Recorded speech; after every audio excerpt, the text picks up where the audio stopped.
Bonjour et bienvenue sur Mille et une prises, l'émission consacrée au métier du cinéma et du spectacle. Aujourd'hui, j'ai l'honneur de vous présenter Hélène Zidi-Cheruy, actrice, metteur en scène, directrice de casting pendant 15 ans et coach personnel. Elle a accepté de nous ouvrir les portes de son école qu'elle a créée en 2000, le Laboratoire de l'acteur. Ça va? T'es pas trop fatiguée là? Bah non, ça va, et toi, ça va? Je crois que je te vois pas surfer sur Facebook. Et alors? Ah mais je sais pas. Ça va, chef? Ah non mais on n'est pas censé travailler ici. Non mais ça toi que je dois rendre compte? Madame s'exprime, hein? Madame, on a gros sur la patate. Je te jure Iris, viens pas me faire chier, c'est pas le moment. Ah mais c'est jamais le moment. Toi c'est toujours le moment de papoter, toujours le moment de travailler, toujours le moment de... toujours le moment... Tu vas fermer ta gueule! Est-ce que tu vas fermer ta gueule, bordel? Je te jure, tu fermes ta gueule! Ok? Ah mais y a que toi qui as des affaires difficiles ou je comprends pas là? Je fais que des miennes, moi, c'est ça? Qui ils sont? Pourquoi eux et pourquoi pas un autre? Parce que finalement, je veux dire, si on a 10 ou 15 acteurs qui se ressemblent, interchangeables, on n'en a rien à faire. C'est pas du tout intéressant. On a une Fanny Ardant, une Nathalie Baye, un Depardieu. Ils sont tous uniques, ils sont dans leur respiration et ils arrivent avec leur background, quoi. Mais c'est pas intéressant d'avoir des acteurs inodores, incolores. Voilà. Donc je cherche avec eux, je fais beaucoup de développement personnel au labo. Hein. Je les aide à réfléchir, à prendre confiance en eux, à avoir une belle estime d'eux-mêmes. Je leur explique que l'estime de soi, ça passe par des petits actes qui leur paraissent complètement anodins, mais qui font qu'on se construit là-dessus. Très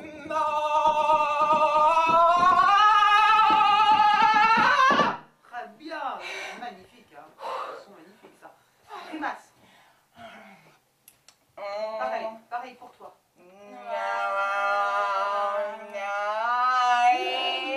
Une phrase, vous grimpez, tu reprends la phrase derrière et vous grimpez sur la colère. Vous commencez bas et vous grimpez. Toujours au-dessus. Pourquoi tu me regardes comme ça? Mais je te regarde comment? Pourquoi tu me regardes comme ça? Je te regarde comment? Pourquoi tu me regardes comme ça? Je te regarde comment? J'ai pas une méthode complaisante du tout. Je suis pas là pour les border. Il faut qu'ils se lèvent le matin, il faut pas arriver en retard, il faut travailler. Je crois beaucoup à cette notion de travail.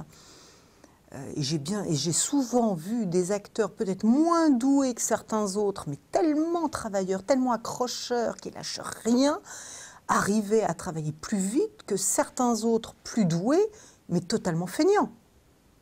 Qui ne travaillent pas, qui vivent sur leurs acquis, mais lesquels? Enfin, des petits acquis, qui n'ont aucun moyen de défense, qui ont un mauvais mental, une mauvaise forme d'ego, parce qu'il faut avoir un ego, mais le bon, enfin celui qui transcende.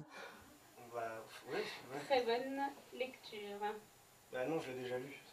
Celui-là, tu l'as déjà lu? Ah oui, 3 fois. Vous comprenez pas là. Je comprends pas.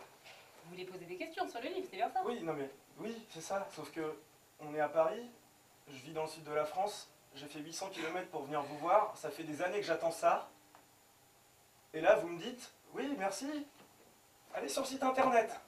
Bon, merci beaucoup. Au revoir. On peut peut-être se faire la bise, non? Bon, allez. Merci. Hein. À bientôt. Non mais vous plaisantez là. Assis-toi. Assis-toi. Assis-toi! Ok. Très bonne impro. C'était intéressant parce qu'on pouvait passer comme ça du rire à quelque chose de plus tendu, qui prenait aux tripes. Et c'était un beau sujet, vraiment. Comment t'es venue l'idée de créer une école d'acteurs? En fait, l'idée n'est pas toujours venue de moi. C'est-à-dire que comme je suis devenue directrice de casting, et j'ai fait ce métier pendant 15 ans avec des réalisateurs très très différents, je me suis mise à diriger les acteurs devant ma caméra. Souvent d'ailleurs, je prenais plus de temps qu'il m'était imparti. parce que j'avais vraiment plaisir dès que je sentais le potentiel d'un acteur, je sentais que c'était possible, de le diriger, de le reprendre, d'effacer des prises. Et c'est ce goût de l'instrument comme ça, de l'acteur, cette possibilité de mettre ses mains dans de la pâte à modeler, d'arriver à en sortir quelque chose, qui m'a donné envie de les diriger en coaching, c'est-à-dire au-delà de mon cadre de directrice de casting. On y va, partez.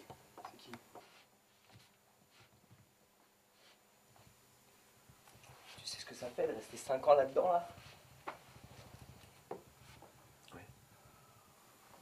Regarde, décroche pas, décroche pas. Tu sais pas ce que c'est de rester 5 ans là-dedans et de pas avoir de soutien. Tu sais pas ce que c'est que de rester 5 ans là-dedans et de pas avoir une visite. Et mon assistante à l'époque me disait, mais enfin Hélène, c'est incroyable, mais tu te rends pas compte, tu diriges à l'image. C'est vrai que je suis assez pointue au niveau de l'image parce que c'est ma culture. Moi, j'ai passé en tous les cas, le temps que j'avais de libre quand j'étais enfant sur les tournages ou derrière des combos. Et j'ai vraiment cet œil aiguisé de l'image. Voilà, et mon assistante m'a dit, mais fais un stage, essaie de te mettre au service des acteurs autrement. Ouais, sur les genoux pour passer à la dodation d'embidé.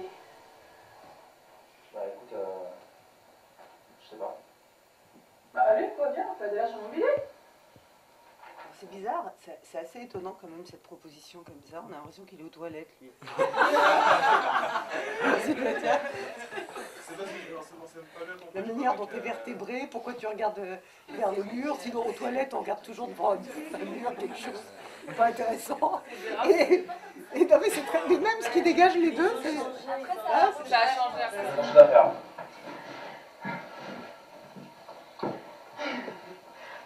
Après, moi, je pense qu'il y a un piège dans ce texte. C'est-à-dire que c'est pas parce qu'il y a une nana qui dit « viens faire un dada sur mon bidet » qu'il faut partir spécialement dans de quelque chose de trop infantile.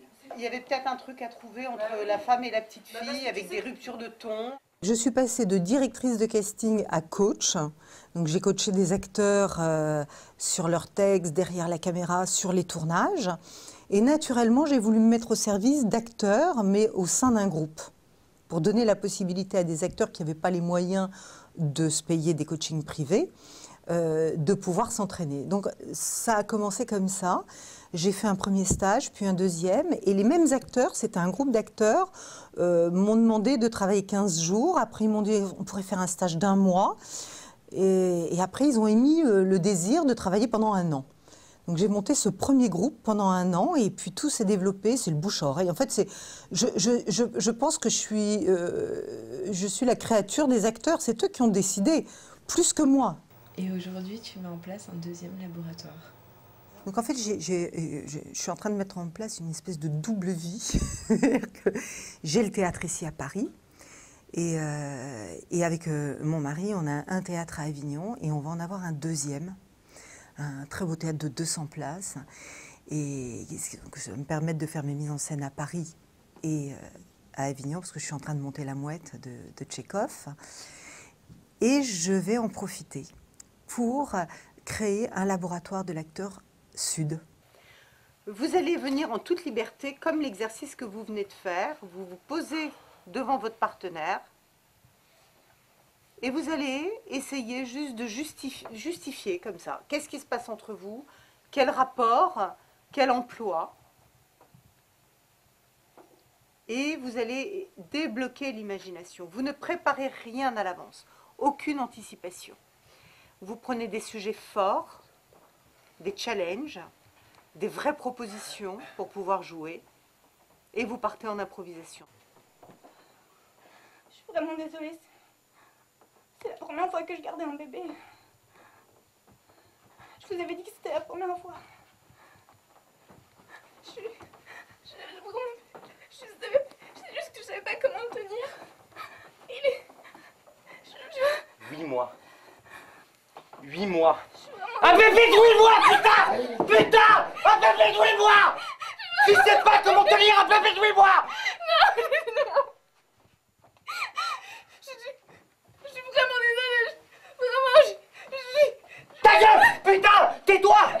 Aidouille-moi!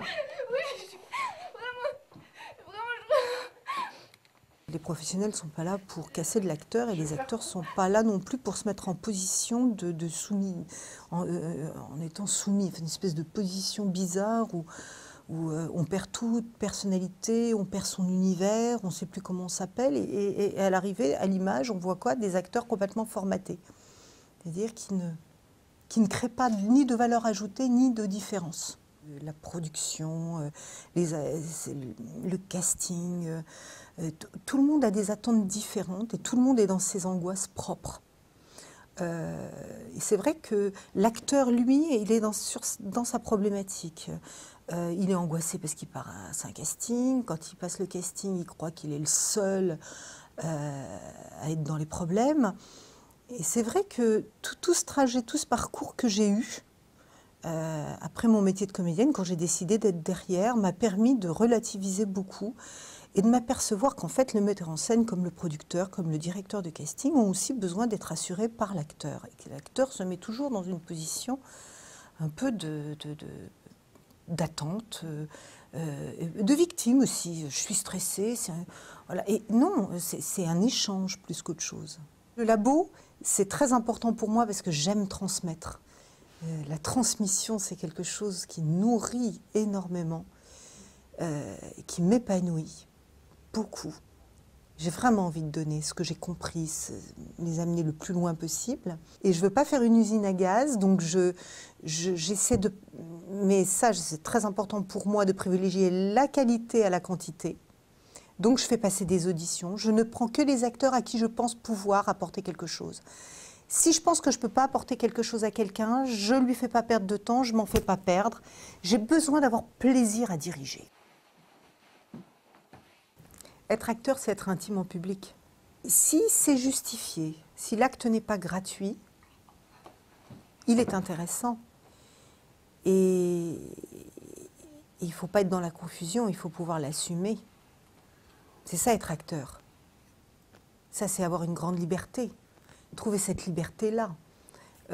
C'est pas moi, c'est le personnage. Si on a des angoisses par rapport à ça, si on manque de liberté, on ne peut plus créer, on ne peut plus jouer. Tu sais quoi? On ne peut plus.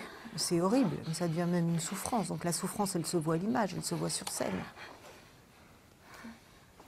Donc je les aide à dépasser ça, à trouver cette liberté sur le plateau et à l'image. Cette grande liberté qui permet évidemment de pouvoir avoir accès à la création. J'aime travailler sur les sons, parce que les sons permettent d'être dans le corps, de trouver, de faire comme un instrument, faire teinter. Voilà, chercher la bonne note. La note qui correspond le mieux au sentiment. On relâche. Et comme les émotions sont multiples, on peut ressentir des choses très très différentes. Plutôt que de passer directement sur les mots, c'est trouver la couleur. Alors, nous avons l'immense plaisir de recevoir la grande star Niki Joris, voilà, qui est actuellement en promotion pour son album Cœur de Feu. Alors déjà, quel titre, hein? Parce que... D'où ça vous est venu, d'où l'inspiration? Parce que pour moi, l'amour, c'est un embrasement. D'accord. Quelque chose à répondre, peut-être? Écoutez, moi je fais de la musique, c'est pour libérer des sentiments, vous comprenez? Bien sûr. Hein? C'est pas pour des conneries, pour qu'on me fasse chier après parce que ouais, j'ai une fille. Ouais, j'ai pas voulu le dire, parce que tu sais pourquoi? Donc vous affirmez? Tu sais pourquoi? Pardon. Tu sais pourquoi je l'ai pas dit? Avant, il y avait des acteurs de bons acteurs secondaires qui travaillaient, qui vivaient de leur métier, qui faisaient du théâtre, de la télé, mais aujourd'hui c'est de plus en plus compliqué. Les stars viennent beaucoup, sont beaucoup venues au théâtre, beaucoup à la télé, c'est des places qui sont prises par des gens incontournables. Donc alors il faut être dans la résistance, mais tout est possible, c'est ce que je leur explique. Tout est possible à partir du moment où on arrive à évaluer la situation, c'est-à-dire éviter la mythomanie, le fantasme, en disant voilà, Le métier est comme ça aujourd'hui, il faut faire avec, mais c'est en ayant conscience de toutes ces choses qu'on peut trouver la force d'affronter, de dire voilà, peut-être que l'idée aujourd'hui c'est d'avoir plusieurs casquettes. Il y a aussi des choses très positives, il y a la comédie musicale qui se développe en France, donc ça veut dire qu'il ne faut pas seulement être acteur, il faut être chanteur, il faut être danseur. Qu'est-ce que tu dirais aux jeunes acteurs aujourd'hui? Aujourd'hui, on peut prendre une caméra, on tourne un court-métrage. Avant, c'était bien plus compliqué que ça. D'abord, ça coûtait de l'argent. Aujourd'hui, avec le numérique, c'est fabuleux quand même. C'est fabuleux. Donc j'aimerais juste qu'ils arrivent, mais pour ça, il faut leur parler, il faut prendre le temps, mais de réaliser que finalement, c'est vrai qu'ils ont peut-être moins de chance sur certains plans, mais ils gagnent sur beaucoup d'autres. Donc il faut faire fusionner cette envie qui garde l'envie, souffler sur cette petite flamme. Et quand on sent que ça retombe, parce que le métier est difficile, bien sûr, et qu'il faut retrouver l'envie sur chaque chose, il faut souffler sur cette flamme. Voilà, et je repars. Il ne faut jamais la laisser s'éteindre et se donner la capacité de comment je peux rebondir. Voilà, s'adapter, rebondir tout le temps. Maïwenn en est un exemple extraordinaire. Extraordinaire. Mais quel bel exemple de réactivité. Hélène, est-ce que tu peux nous parler de ton plus beau souvenir dans ta carrière? Full for Love de Sam Shepard, ouais, avec Nils Arestrup, ouais, en 85. Ton plus grand regret? J'en ai pas. Et si tu devais partir sur une île déserte, qu'est-ce que tu emporterais avec toi? Mes enfants.